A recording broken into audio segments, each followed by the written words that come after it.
지켰습니다. 예수 그리스도의 계시라. 이는 하나님이 그에게 주사 반드시 속히 일어날 일들을 그 종들에게 보이시려고 그의 천사들을 그 종 요한에게 보내어 알게 하신 것이라. 요한은 하나님의 말씀과 예수 그리스도의 증거 곧 자기가 본 것을 다 증언하였느니라. 이 예언의 말씀을 읽는 자와 듣는 자와 그 가운데 기록한 것을 지키는 자는 복이 있나니 때가 가까움이라. 아멘. 메리에 서는 것은 요한계시록 맨 처음 등장하는 단어입니다. 예수 그리스도의 계시, 아포칼립스, 예수 그리스도. 예수 그리스도의 계시, 이것이 요한계시록의 제목입니다. 예수 그리스도, 예수님의 계시, 예수님이 보여주신 것이다. 계시라는 뜻이 뭔지는 다음 말씀을 드리도록 하겠습니다. 이 시간에는 요한계시록이라는 아주 길고도 방대한 말씀을 우리가 감히 열려고 섰는데 기약도 없습니다. 이게 언제 끝날지 그런 기약을 할 수 없는 아주 방대한 것인데, 고민은 어떻게 긴 말씀을 가급적이면 압축을 할 것인가 하는 것이 아마 고민이 될 겁니다. 압축을 한다 하더라도 상당히 긴 말씀입니다. 먼저 이 시간에는 요한계시록에 대해서 짧은 생각을 한번 가져보면서 요한계시록 강의의 서론 부분을 대신하고자 합니다. 실은 요한계시록에 대한 요청들은 우리 교우들뿐만 아니라 여러 사람들이 안팎에서 많이 있었습니다. 계시록을 강의해달라. 제가 메일로도 많이 받고 쪽지로도 많이 받고, 또 회의에 있는 분들은 전화를 직접 하셔서 요한계시록을 좀 강의를 하는 것이 어떻느냐, 이런 요청들을 그동안에 수년에 걸쳐서 많이 받았습니다. 실은 요한계시록이라는 것은 모든 사람들이 다 궁금해하고, 또 특별히 이 시대가 그런 마지막 시대이기 때문에 필요하다 하는 것은 누구나 다 공감하는 바입니다. 그동안에 제가 정말 그 자체를 세미나를 통해서 여러 차례 말씀을 드렸습니다. 그러나 그동안에 나눈 종말론은 성경 전체가 조망하는 종말이었지 요한계시록 자체를 강의한 것은 아니었었습니다. 또 여러분들이 궁금해하는 요한계시록에 대해서는 요즘 워낙 그 정보가 좋기 때문에 인터넷에서 요한계시록 강의라고 치기만 하면 여러분들이 요한계시록을 다양한 견해로 강의한 것들을 얼마든지 책상에 앉아서 펴서 읽어볼 수 있고, 그 견해, 그 신학적 난제 이런 것들까지도 읽을 수 있습니다. 그런데 이렇게 많은 다양한 지식의 홍수 속에서 왜 하필이면 저한테 요청을 그렇게 많이 해왔을까라는 생각을 해보면 이유는 딱 하나라고 생각합니다. 그것은 요한계시록을 원문으로 좀 풀어달라라는 것일 겁니다. 실제로 많은 분들이 그랬고, 또 지금도 요청하는 분들이 다양한 어떤 견해보다 원문에서 요한계시록이 말씀하는 것을 좀 직역을 해달라, 이런 요청이 그 뒤에는 갈려있다라고 저는 생각을 합니다. 그런데 요한계시록을 접하기 전에 제가 먼저 말씀드린 것이 있습니다. 그것은 요한계시록을 강의해달라는 그 요청, 이 요청에는 그 원문이 의미하는 정확한 그 해석을 요구하는 것도 있지만은, 특별히 여러분들이 지금 현재 벌어지고 있는 정치의 문제, 종교, 사회, 문화, 과학, 또 기후, 정세, 이런 것에서 종말적인 현상들이 정말 많이 나타나고 있는데, 이런 것들을 요한계시록의 관점에서 원문을 정확하게 직역을 해서 시원하게 해석을 해달라, 이런 요청이 있기 때문에 사람들이 많은 요청을 했다라고 저는 생각합니다. 근데 먼저 말씀드리는 것은 그런 현상들에 대해서 궁금해해서 그런 것들이 말씀으로 어떻게 이루어지는가 하는 것들을 정확하게 알기 위해서 요한계시록을 강해해달라고 요청을 했다면 아마 이건 크게 만족은 못 드릴 겁니다. 왜냐하면 지금 현재 여러분이 아시는 것처럼 이 시대가 종말적 현상으로 보이는 수많은 것들이 있습니다.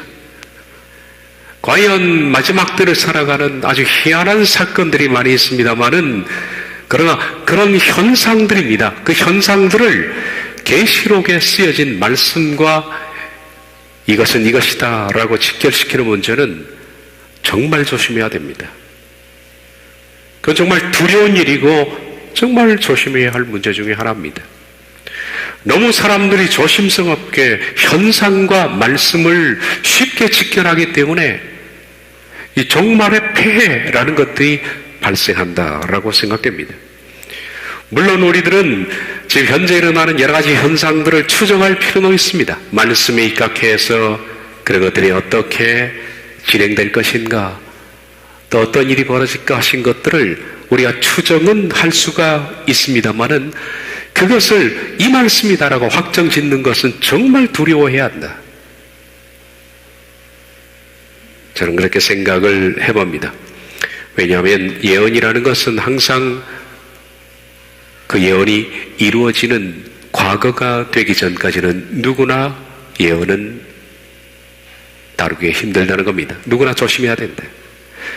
예언이 과거가 되어지는, 성취가 되어지는 시점에 이르르지 않고서는 정확하게 이것은 이것이다 라고 말하는 것은 조심스러운 일입니다. 예를 들면 사람들이 이렇게 단정을 쉽게 짓습니다. 1986년 러시아의 소련의 체르노빌 원전 사고가 있었습니다.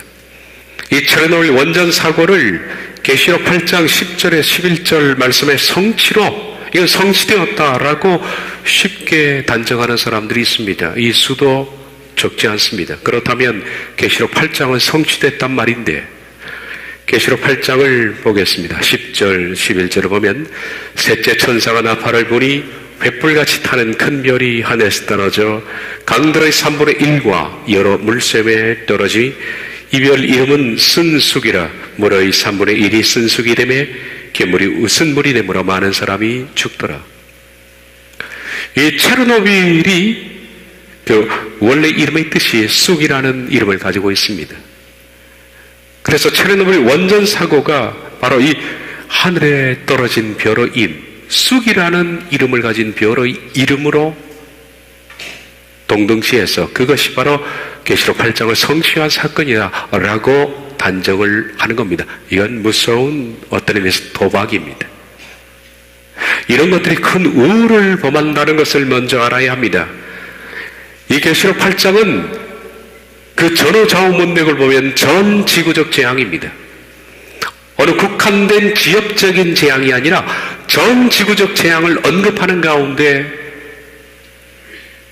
이 사건이 나오기 때문에 그러므로 여기 쑥이라는 이 별이 떨어짐에 물의 3분의 1이 쓴물이 되고 사람이 죽는다라는 사건은 전 지구적인 성취가 되어야 한다라는 겁니다. 전 지구에 사람이 가용수의 3분의 1이 써서 먹을 수 없는 오염되어서 말이죠. 그리고 사람이 죽는 사건이어야 합니다. 그런데 체르노빌은 지역적 사건이었지 전 지구적 사건이 아니었다는 겁니다. 모르겠습니다. 체르노빌 원전 사고가 그 지역 안에서는 3분의 1 정도의 물을 쓰게 만들었는지는 모르겠습니다. 그러나 전 우주적인 사건은 지구적인 사건은 아니었습니다. 게다가 이 원전 사고는 여기 성경 말씀에 나온 것처럼 횃불같이 타는 큰 별이 하늘에서 떨어져 라는 이것을 원전 폭발과 연결시킨다는 것은 좀 맞지가 않은 억지처럼 보인다. 분명히 하늘에서 쓴 별이라고 불리우는 그 별이 떨어지는데 쑥이라고 불리우는 이걸 원전 폭발과 직결시키는 것은 억지 같아 보입니다.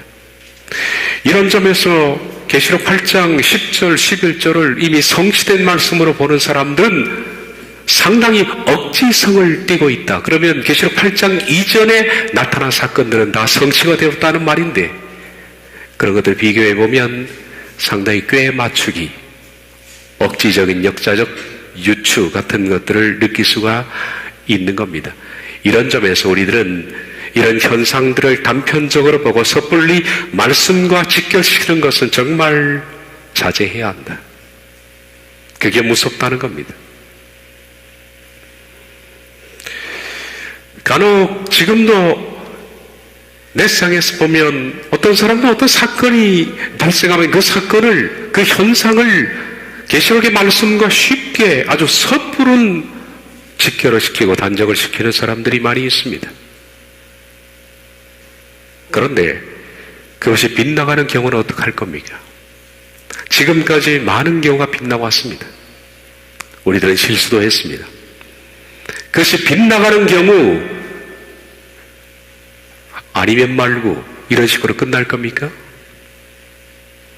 나는 아니면 말고 하지만은 그러나 내 말을 들은 그리고 그 말을 듣고 정말인 것처럼 받아들인 약한 사람들은 아니면 말고 여기에 무심코 던진 돌 하나의 개구리 맞아 죽는 것처럼 말씀까지도 불신하고 떠날 수가 있다. 영혼의 실족까지도 생길 수가 있다라는 거죠. 그 때문에 이것은 그냥 아니면 말고 식의 현상과 말씀을 직결시키는 것은 너무 무책임한 것이다 라고 생각합니다.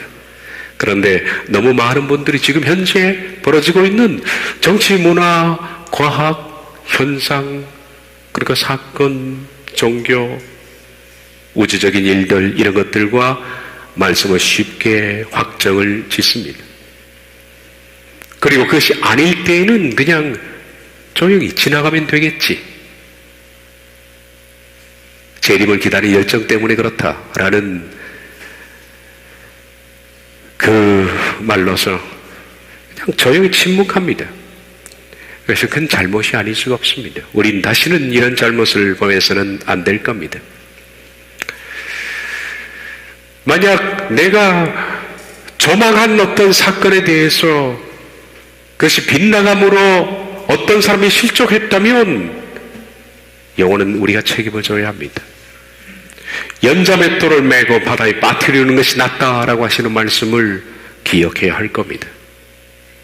우리들은 이 말씀을 기억해야 합니다. 베드로후서 3장 16절에 그 중에 알기 어려운 것이 도로 있으니 무식한 자들과 구세지 못한 자들이 다른 성경과 같이 그것도 억지로 풀다가 스스로 멸망에 이르느니라. 성경을 억지로 풀다가는 멸망에 이른다. 무식한 자들, 그리고 마음이 강팍한 사람들이 성경을 말도 안 하게 풀고 억지 주장을 하다가 자기도 뿐만 아니라 그리고 그를 믿고 따르는 사람들이 함께 멸망했다라는 사실을 기억하고 우리들은 말씀 자체에 더 포인트를 둘 겁니다. 계시록은. 그리고 현상은 우리도 현상은 추적은 해야 되겠지만은 그렇게 많이 치중하지 않는 것이 좋겠다라는 생각을 먼저 해봅니다. 자신뿐만 아니라 타인을 실족시키기 때문에. 그래서 계시록 강해들은 이런 현상들에 대해서는 앞으로 좀 비교적 제가 자제해 나갈 겁니다. 그리고 말씀 계시록에 있는 그 자체만을 아주 단순하게, 계시록은 단순할수록 좋은 겁니다. 아주 단순하게 해석하는 것이 좋겠다.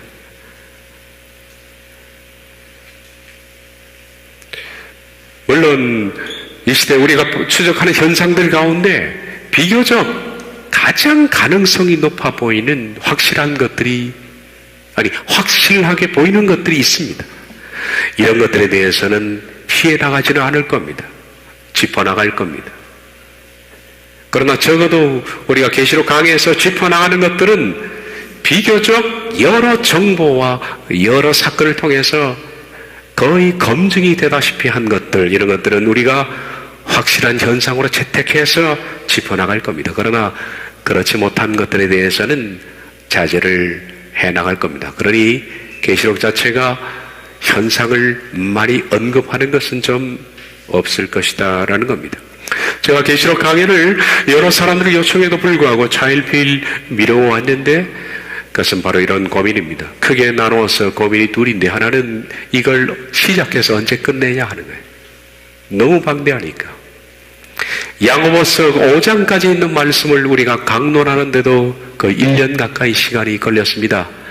그런데 실은 야고보서보다 더 비교할 수 없을 정도로 세밀합니다. 더 방대합니다. 이 계시록 22장까지의 모든 내용을 어떻게 그 긴 시간들을 짧게 압축해서 강의할 것인가, 이게 고민이었고요. 시작하면 끝을 내야 되는데. 두 번째 고민은 말씀을 해석하는 데 그치지 않고 이 시대의 현상들을 자칫 잘못 조망을 하다가 오히려 오류와 착오를 발생시키지 않을까. 말씀을 강론하는 사람에게는 이게 정말 절제해야 할 부분이 하나인데 이걸 컨트롤할 수 있어야 됩니다. 앞으로 잘 절제해 나가야 됩니다.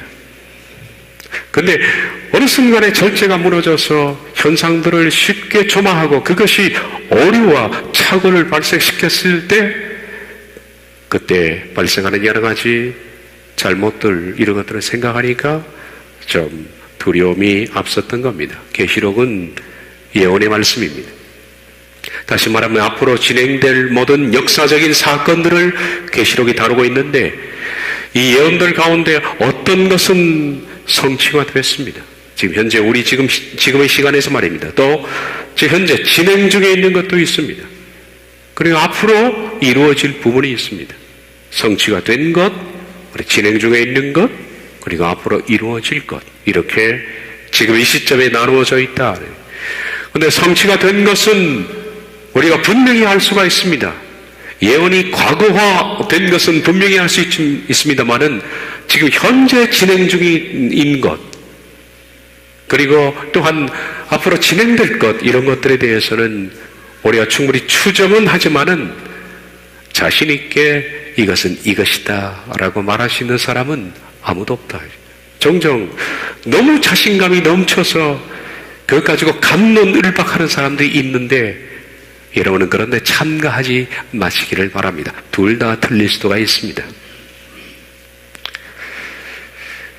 요한계시록을 대하는 모든 사람들은, 모든 성경을 대하는 사람들이 다 마찬가지겠습니다만은 역사의 주권자이신 하나님 앞에, 말씀 앞에 서는 사람들은 두려워해야 합니다. 성경을 펼쳐드는 순간부터 두려워해야 합니다. 또 특별히 요한계시록은 더 두려움을 가져야 합니다. 왜냐하면 요한계시록은 예언서이기 때문입니다. 우린 앞으로 되어질 일들에 대해서 잘 모르는 미미한 존재이기 때문에 한치 앞을 모르는 사람들이 어찌 예언을 함부로 풀겠습니까? 그러므로 우리들은 이 예언서 앞에서는 정말 겸손해야 되겠다라는 생각을 먼저 갖습니다. 성취된 것에 대해서는 확신을, 그러나 성취되지 않은 것에 대해서는 겸손이라는 것은 내가 바라보는 것이 충분히 틀릴 수 있다라는 겁니다.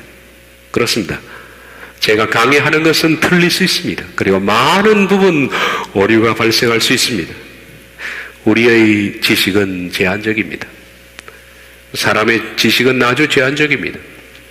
우리가 짧은 이 지식을 가진 우리가 함부로 자기 확신에 빠져서 단정하게 된다면, 이것은 이것이다 라고 단정한다면, 만약에 내가 단정지었던 그것이 그 당시에는 많은 사람들에게 공감을 불러일으키고 지지를 받아서 박수를 받을지 몰라도 확신했던 그것이 빗나갈 경우, 많은 경우가 그렇습니다만은 이건 실족이라는 무서운 범죄를 저지를 수가 있다는 겁니다. 이게 얼마나 무서운 책임입니까? 이게 얼마나 두려운 책임입니까? 그러므로 우린 예언의 말씀을 두려워해야 한다. 말하기도 두려워해야 되고 강의하기도 두려운 겁니다. 특별히 이 말씀을 제가 강의한다는 것 자체가 제게는 상당한 두려움의 도전입니다. 책임을 져야 하기 때문이죠. 지식의 한계 앞에 겸손하게 엎드리지 않는 사람은 모든 말씀을 대할 자격도 없지만 특별히 요한계시록을 언급할 자격이 없다라고 생각합니다. 그러니까 정말 요한계시록을 대하는 사람들은 모든 말과 그의 글 속에 두려움과 떨림이 있어야 한다라고 생각합니다. 우린 욥기에서 욥과 세 친구들이 격렬한 논쟁을 펼치는 것을 봤습니다. 서로 옳다라고 논쟁한 겁니다. 욥은 욥대로 옳다 그러고 세 친구는 세 친구 나름대로 옳다 그랬습니다. 자기들의 옳다라고 생각하는 이 주장은 확고한 것이었습니다. 절대 바뀔 수 없는 것이었습니다. 그것은 두 가지 관점이었는데, 첫째, 욥은 그 고난이라는 것을 알 수가 없다. 나는 왜 고난을 받는지 알 수가 없다라는 것이고, 세 친구는 징계 때문에 오는 것이다. 너가 죄를 지어서 하나님이 징계하는 것이다. 이 두 관점의 싸움이었습니다. 욥과 세 친구는 이 알 수 없다는 것과 그리고 죄로 인한 징계 이것 때문에 격렬하게 논쟁을 했고 나중에 보면 서로 저주하다시피 논쟁을 했습니다. 그러나 마지막에 욥기 38장부터 하나님이 나타나시는데 하나님이 나타나시자 그 둘의 생각들이 드러났습니다. 둘 다 틀린 겁니다. 그 당시에는 자기가 옳다라고 격렬히 주장을 했는데 하나님은 둘 다 틀렸다고 그랬습니다. 물론 세 친구들이 더 많이 틀린 건 사실입니다. 그러나 욥도 틀렸습니다. 서로 옳다고 주장했던 것들이 나중에는 하나님 앞에 부끄러움으로 끝났고 하나님은 욥을 또 세 친구를 따로 책망을 하신 것을 우리 욥기에서 볼 수 있습니다. 우린 이것을 비춰볼 때 현재 우리가 내가 옳다 이것은 하나님의 이 말씀과 직결되는 것이다 라고 자기 확신으로 단정 짓는 것은 욥기의 또 다른 반복이라고 생각합니다. 틀릴 수가 있다는 겁니다. 그러므로 하나님께서 욥에게 마지막에 질문하시죠. 질문하니까 욥이 한마디도 대답할 수가 없는 겁니다. 왜냐하면 자기가 가진 지식의 한계가 너무 미천하기 때문이죠. 욥기 38장 1절에서 6절 보면 하나님이 욥에게 질문하십니다. 그때 여호와께서 폭풍우 가운데에서 욥에게 말씀하여 이르시되 무지한 말로 생각을 어둡게 하는 자가 누구냐? 너는 대장부처럼 허리를 묶고 내가 내게 묻는 것을 대답할지니라. 내가 땅의 기초를 놓을 때에 내가 어디 있었느냐? 내가 깨달아 알았거든 말할지니라. 누가 그것의 도량법을 정하였는지 누가 그 줄을 그것의 위에 띄웠는지 내가 아느냐? 그것의 주초는 무엇 위에 세워졌으며 그 모퉁이 돌을 누가 놓았느냐? 욥은 여기 38장보다 진행되는 모든 하나님의 질문에 대해서 그는 한마디도 대답할 수 없었습니다. 왜냐하면 하나님의 질문은 너무 스펙터클하고 욥이 생각은 너무 모래알같이 작았기 때문입니다. 이것이 바로 우리입니다. 우리의 한계입니다. 우린 계시록을 확정하고 확신하고 하지만은 우리가 가진 지식은 정말 모래알과 같은 것입니다. 하나님이 만약에 이것에 대해서 질문하신다면 한마디도 우린 대답할 수 없을 겁니다. 나중에 욥은 거듭되는 하나님의 질문 앞에서 그는 엎드립니다. 우린 이 자세로 요한계시록을 대해야 되지 않을까라고 생각합니다. 욥기 41장 1절 6절을 보면 욥이 여호와께 대답하여 이르되 주께서는 못하실 일이 없사오며 무슨 계획이든지 못 이루실 것이 없는 줄 아오니 무지한 말로 이치를 가리는 자가 누구이니까? 나는 깨닫지도 못한 일을 말하였고 스스로 알 수도 없고 헤아리기도 어려운 일을 말하였나이다. 내가 말하겠사오니 주는 들으시고 내가 주께 묻겠사오니 주여 내게 알게 하옵소서. 내가 주께 대하여 귀로 듣기만 하였사오나 이제는 눈으로 주를 배웁나이다. 그러므로 내가 스스로 거두어드리고 티끌과 제 가운데서 회개하나이다. 진작 욥이 그랬더라면 하는 생각이 듭니다. 욥은 하나님 앞에서 하나님 말씀하십시오. 저는 엎드려서 티끌과 제 가운데에서 회개합니다. 이것이 바른 자세가 아니겠습니까? 말씀을 대하는 모든 사람들의 자세가 그러해야 할 것입니다.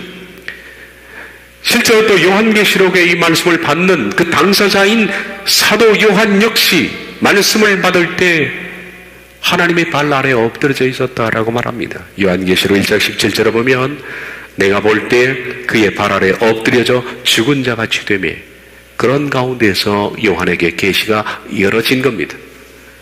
우린 하나님의 말씀을 접할 때, 특별히 계시록의 말씀을 접할 때 하나님의 발 앞에 엎드려 죽은 것 같은 그런 마음으로 우리 말씀을 접해야 합니다. 이 말씀은 학문이 아닙니다. 우리의 짧은 그리고 제한적인 유한한 머리로 함부로 재단해서 이것이라고 갑론을박하는 것은 굉장히 오만한 태도이며 차라리 말씀을 대하지 않았으면 좋겠다는 생각이 듭니다. 종종 사이트에서 댓글을 붙이는 사람이 보는데 저는 댓글을 보면서 그런 생각을 해봅니다. 차라리 입을 닫고 있었으면 나올 뻔했는데 하는 생각 말이죠. 저는 댓글을 달지 않습니다. 댓글을 달지 않는 이유가 뭐냐 하면 저는 충분히 틀릴 수 있기 때문입니다. 차라리 우린 입을 닫고 있는 것이 나을 뻔했다. 글을 쓰지 않는 것이 나을 뻔했다라는 생각이 듭니다. 우리가 뭘 알겠습니까? 하나님 말씀 앞에. 계시록은 우리가 감히 두려움으로 조망은 할 수 있습니다. 그러나 그것도 철저한 엎드림, 겸손 가운데 조망해야 할 것입니다. 서로 나눌 수 있지만은 틀릴 수 있음을 항상 전제로 해야 한다는 것입니다. 예언은 성취되는 시점이 되어야 분명해집니다.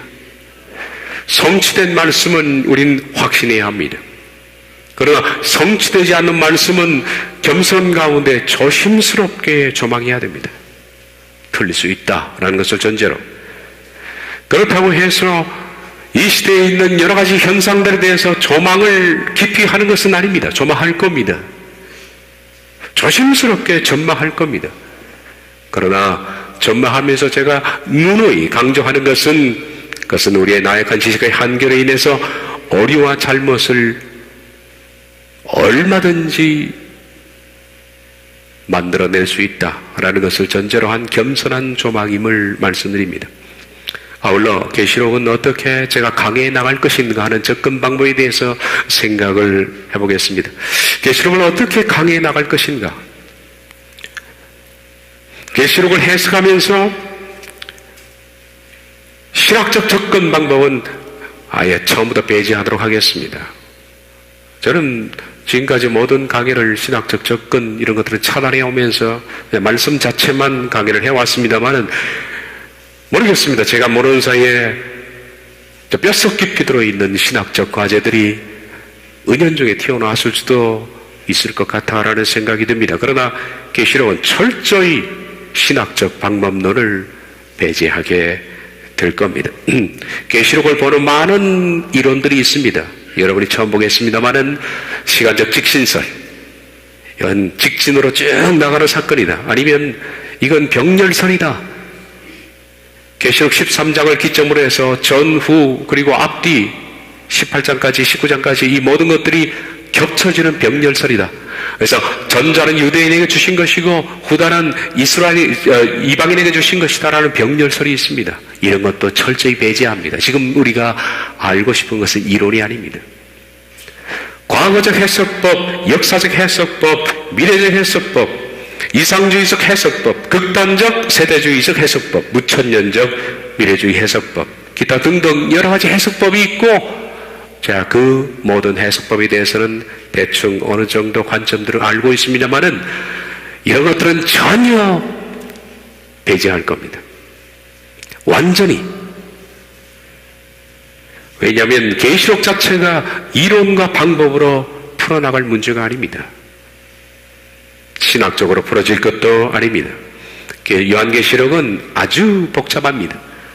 그리고 미묘하고 상징도 많고 동시에 문자적이고 역사적이기 때문에 이 해석 방법론적으로 접근하게 되면 나중에는 이것이 서로 꼬이게 됩니다. 무슨 말인지 잘 모르겠습니다만은 그러게 됩니다. 서로 꼬이게 되고 서로 모순을 갖게 됩니다. 더 난해해진다는 겁니다. 그래서 계시록은 어떤 전제 없이 그냥 자체를 접근하는데 그래야만 더 명료해질 것 같습니다. 그래서 모든 이론은 다 삭제하고 신학적 지식도 삭제하고 그리고 저는 주석은 아예 펴지를 않습니다. 그리고 딱 두 가지를 가지고 계시록을 접근해 나갈 겁니다. 첫째는 헬라 원전 성경과 그리고 두 번째는 번역 성경입니다. 영어 번역 성경 몇 개 쓰고 그리고 한글 번역 몇 개 쓰고 그리고 원어 성경을 기초로 해서 직역 중심의 해석과 그리고 비교적 우리가 바라보는 징조들이 정확하게 수면 위로 떠오른 것에 대해서만 약간의 조망들을 해나가면서 강하게 나가는 게 좋겠다. 어떤 사람이 그랬는데 이것은 미술하는 사람인데요. 저는 이름을 좀 기억이 잘 안 납니다. 저희 아들이 오면 물어봐야 되는데 아들이 그러더라고요. 가장 단순한 것이 가장 위대한 것이다. 저는 저 애가 했던 말을 깊이 기억했습니다. 그렇구나. 미술도 그렇습니다. 가장 단순한 것이 가장 위대한 작품이랍니다. 성경도 그렇습니다. 가장 단순하게 해석하는 것이 가장 뛰어난 해석이라고 저는 생각합니다. 그 말에 많은 생각을 갖고 있습니다. 이 말은 계시록에 적용되어야 할 1차적인 말이라고 생각합니다. 계시록은 가장 단순하게 해석해야만 가장 좋은 해석이 나오겠다라는 생각을 해봅니다. 그러므로 계시록 강의를 통해서 시대의 징조를 맞추고 감탄하려는 목적을 하신 분들에게는 좀 다소 실망이 될 수가 있겠다라는 겁니다. 그렇지만 우린 계시록 그 자체만으로도 말씀을 그 자체를 풀고 그것을 바로 해석하는 것으로 우린 충분히 감동이 될 수 있다고 생각합니다. 그리고 풍성해질 수 있고 그리고 푸는 그 자체만으로도 이 시대를 조망하는데 조금도 부족함이 없다. 그렇게 생각이 됩니다. 제가 계시록을 강의하는 동안에 자주 쓰는 단어가 있을 겁니다. 생각됩니다 라는 이 단어는 그냥 제가 입버릇처럼 쓰겠습니다. 왜 생각됩니다 라는 말을 자주 쓰느냐 하면 이것은 제가 확신할 수 없기 때문입니다. 제가 생각되어집니다 라고 한다면 그것은 제가 100% 확신하는 것이 아니라 이 견해는 틀릴 수가 있는 나의 견해다 라는 것을 기억하면서 들었으면 좋겠습니다. 완전하지 않습니다. 이 계시록 자체는 이 강의 자체가 하는 제가 하는 자체가 완전하지 않습니다. 누구도 완전하게 할 수 없습니다. 예언서는 그렇습니다. 제가 하는 이 강의는 넓은 태평양의 바다 물컵 한 컵 정도가 되지 않을까라고 생각합니다. 그래서 제가 굳이 겸손을 가장해서 겸손하게 보이기 위한 것이 아닙니다. 실제입니다. 먼저 계시록에 대해서 간략한 이 시간에 이해를 돕는 몇 가지 상황을 보고서 마치도록 하겠습니다. 계시록 안에는 제일 많이 나누는 단어가 성령 안에서 라는 단어와 내가 보았다 라는 단어가 제일 많이 나옵니다. 성령 안에서는 4번 등장합니다. 그리고 내가 보았다 라는 것은 한 40번 정도 등장합니다. 그러니까 제일 많이 등장하는 단어가 내가 보았다 라는 겁니다. 성령 안에서 라는 이 표현은 4번 나오는데 계시록 1장 10절, 4장 2절, 17장 3절, 21장 10절입니다. 한글 성경에 보면 개역개정에 주의 날에 내가 성령에 감동되어 이 성령에 감동되어 라고 표현되어 있는 이것이 성령 안에서입니다. and pneumati 이것은 in spirit입니다. 성령 안에서 주의 날에 내가 성령 안에서 내 뒤에 나는 나팔 소리 같은 큰 음성을 들으니 내가 곧 성령 안에서 보라 하늘에 보좌를 베풀었고 그 보좌 위에 앉으신 이가 있는데 곧 성령으로 나를 데리고 강야로 가니라. 성령으로 성령 안에서 성령 안에서 나를 데리고 크고 높은 산으로 올라가 하나님께서 하늘에서 내려오는 거룩한 성 예루살렘을 보이니. 요한은 이 4가지 표현을 통해서 그가 성령 안에 있었다, 그 머물러 있었다 라는 것을 강조합니다.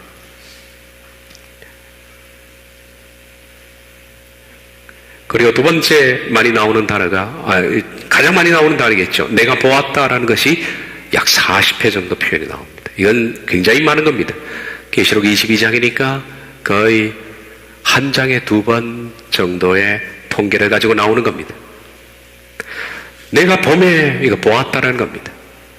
내가 봄에 이런 표현이 많이 나오죠. 내가 봄에 요한은 하나님 보여주시는 대로 그는 써내려갔다는 겁니다. 내가 봄에 어린 양이 7인 중 하나를 대시는데. 그러므로 결론은 요한은 성령 안에서 그가 본 것을 기록했다, 이렇게 말할 수 있습니다. 요한계시록은 성령 안에서 그가 본 것을 기록했다.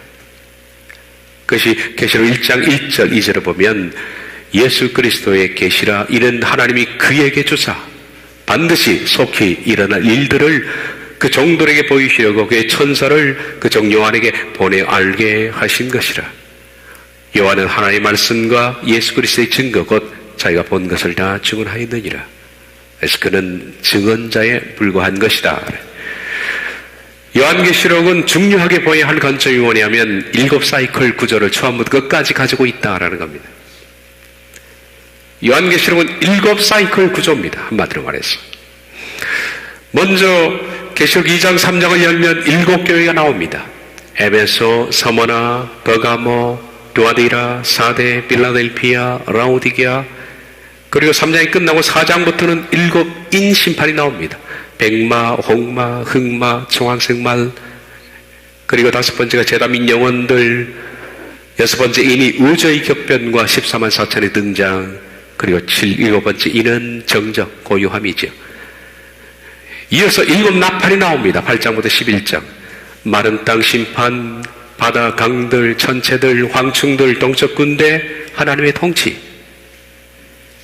그리고 12장부터 14장까지는 7 상징이 나옵니다.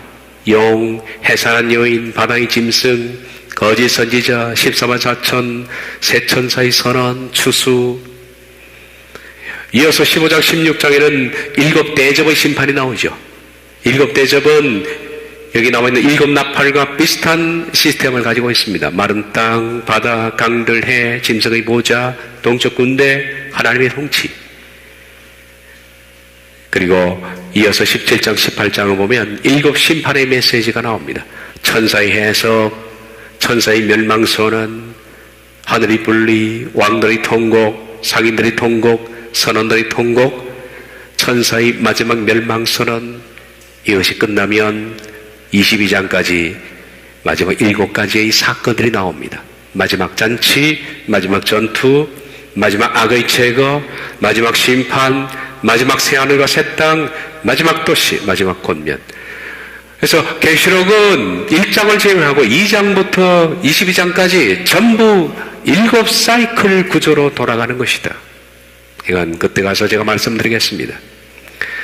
그러니까 7이라는 숫자에 맞춰서 돌아가는 것이 계시록인데 7은 우리가 잘 아는 대로 완전수라 그렇게 불립니다. 완전수 7. 이 완전수라고 불리는 7은 이런 의미를 가지고 있습니다. 기다림. 제가 이걸 찾으려면 성경에서 7과 동행되는 숫자를 찾아보면 공통점이 발견됩니다. 여리고성을 7바퀴 돈다. 그 내용과 찾아보면 7이 가지고 있는 수, 그 의미 이런 것들을 발견되는데 어쨌든 여기서는 그걸 다루는 것이 아니기 때문에 7이라는 수는 기다림, 온전한 순종, 하나님의 언약 이런 것들을 내포하는 수입니다. 완전수 7. 그러므로 계시록이 이 7 사이클 구조로 돌아가는 것은 이런 것들을 내포하는 것이 아닐까라고 생각됩니다. 계시록을 받아들이고 이해하고 그 시대를 사는 사람들은 기다려야 합니다.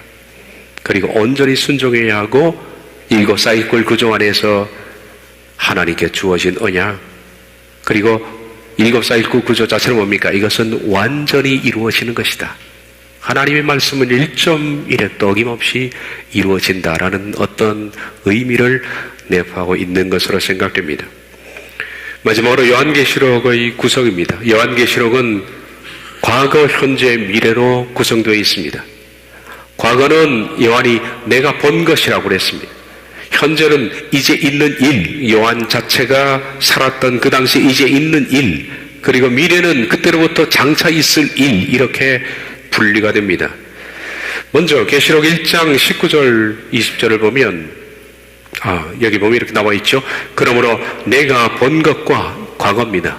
지금 있는 일, 현재입니다. 장차 될 일, 미래입니다. 요한계시록의 내용 구성이 19절에 달려 있습니다. 내가 본 것, 그리고 지금 있는 일, 장차될 일, 이것을 기록하라. 그리고 내가 본 것, 이것은 과거에 있었던 일입니다. 뭡니까?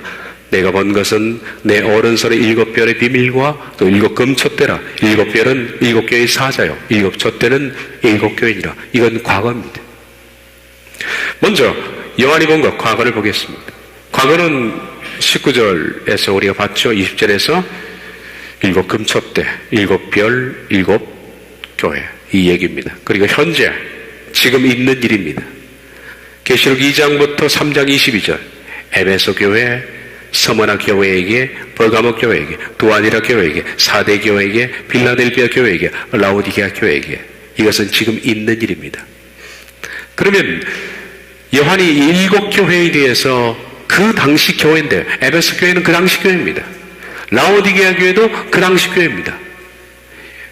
지금 요한이 쓰고 있는 것은 그 당시 바로 이 소아시아 지역에 있는 7 교회를 걸어냈습니다.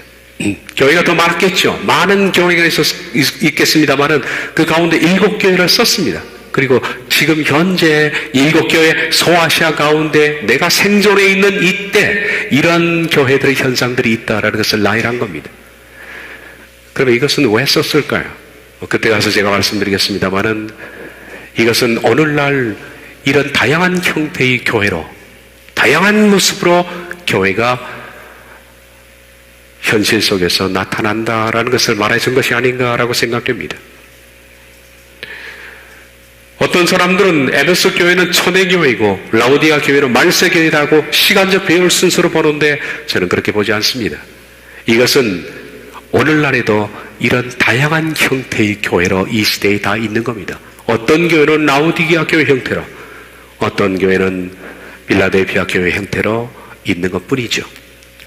마지막으로 장차 될 일입니다. 계시록 4장부터 22장까지인데 장차 될 일은 첫째, 4장 5장은 하나님 보좌 앞에서 있을 일들입니다. 그리고 6장 1절부터 8장 5절은 7인의 심판, 장차 될 일. 그리고 8장 6절부터 11장 19절 7 나팔의 심판, 12장에 14장 7 상징 역사, 앞서 말씀을 드렸죠. 그리고 15장 16장은 7 대접의 심판, 그리고 17장 18장은 바벨론 심판, 19장은 재림, 그리고 20장은 천년왕국의 도래, 21에서 22장 5절은 새하늘과 새 땅의 도래, 그리고 요한계시록은 22장 6절부터 21절까지는 끝인데 마지막 권면으로 이루어집니다. 그러니까 계시를 전부 말하고 나서 마지막 권면하는 겁니다. 어떤 의미에서는 요한계시록이 이 마지막 권면이 무시되는데 저는 이것이 가장 중요하다고 생각합니다. 어떤 일들을 쭉 설명한 다음 맨 마지막으로 내가 말하려고 했던 것은 네가 이렇게 살라는 것이야, 이거 아니겠습니까? 그래서 우린 마지막 권면을 좀 중요하게 봐야 할 것 같습니다. 읽어보도록 하겠습니다. 제가 읽겠습니다. 6절부터 21절을 보면, 또 그가 내게 말하기를 이 말은 신실하고 참된지라. 주 곧 선지자들의 영의 하나님이 그의 종들에게 반드시 속히 되어질 일을 보이시려고 그의 천사를 보내셨도다. 보라, 내가 속히 오리니 이 두루마리 예언의 말씀을 지키는 자는 복이 있으리라 하더라. 이것들을 보고 들은 자는 나 요한이니 내가 듣고 볼 때 이 일을 내게 보이던 천사의 발 앞에 경배하려고 엎드렸더니 그가 내게 말하기를 나는 너와 내 형제 선자들과 또 이 두루마리의 말을 지키는 자들과 함께 된 종이니 그리하지 말고 하나님께 경배하라 하더라. 내게 말하되 이 두루마리 예언의 말씀을 임봉하지 말라. 때가 가까우니라. 불의를 행하는 자는 그대로 불의를 행하고 더러운 자는 그대로 더럽고 의로운 자는 그대로 의를 행하고 거룩한 자는 그대로 거룩하게 하라. 보라, 내가 속히 오리니 내가 줄 상이 내게 있어 각 사람에게 그가 행한 대로 갚아주리라. 나는 알파와 오메가요, 처음과 마지막이요 시작과 마침이라. 자기 두루마리를 빠는 자는 복이 있나니 이는 그들이 생명나무로 들어가며 문들을 통하여 성에 들어갈 권세를 받으려 함이로다. 성결입니다. 성결한 자는 복이 있다라는 겁니다. 개들과 점술가들과 음행하는 자들과 살인자들과 우상숭배자들과 및 거짓말을 좋아하며 지어내는 자는 다 성 밖에 있으리라. 나 예수는 교회들을 위하여 내 사자를 보내어 이것들을 너에게 증언하게 하였노라. 나는 다윗의 뿌리요 자손이니 곧 광명한 새벽별이라 하시더라. 성령과 신부가 말씀하기를 오라 하는도다. 듣는 자도 오라 할 것이요 목마른 자도 올 것이요 또 원하는 자는 값없이 생명수를 받으라 하시더라. 내가 이 두루마리 예언의 말씀을 듣는 모든 사람에게 증언하노니 만일 누구든지 이것들 위에 더하면 하나님이 이 두루마리에 기록된 재앙들을 그에게 도하실 것이요 만일 누구든지 이 두루마리 예언의 말씀에 지장해버리면 하나님이 이 두루마리 책에 기록된 생명나무와 및 거룩한 성의 참여함을 제하여 버리시리라. 이것들을 증언하신 이가 이르시되 내가 진실로 속히 오리라 하시거늘. 아멘. 주 예수여 오시옵소서. 주 예수의 은혜가 모든 자들에게 있을지어다. 아멘. 그리고 계시록은 마치게 됩니다. 저 시간에 그냥 계시록에 대해서 매뉴얼만 잠깐 말씀을 드렸고, 다음 시간부터는 그냥 이 모든 것들은 다 우리가 터치를 할 수 없지만 계시록을 말씀드린 것처럼 가장 단순하게 해석을 하겠습니다. 가장 단순하고 그중 가장 알아듣기 쉽게, 그리고 이 7사이클 구조 속에서 우리가 말씀을 풀어나간다면 이 자체만 해도 우리들은 오늘 이 시대와 다가오는 시대를 볼 수 있는 안목은 충분히 열어질 것이다 라고 생각합니다. 시작했는데 언제 끝날지 모르는 아주 장황한 시작이었습니다. 어쨌든 저와 여러분이 시작을 했으니 하나님의 은혜를 구하면서 저도 어떻게 열어질지도 모르겠고 제가 계시록을 미리 준비해 놓은 것은 없습니다. 그냥 성경만 들고 시작하는 것인데 하나님의 특별한 깨달음과 또 여러분들에게 열어주시는 지각이 필요할 것이다 라고 생각하며 계시록을 강의하는 동안에 저와 여러분의 영이 더욱더 유익을 얻고 바른 길로 걸어가는데 재촉이 되기는 그런 귀한 말씀이 되기를 바랍니다. 기도하겠습니다.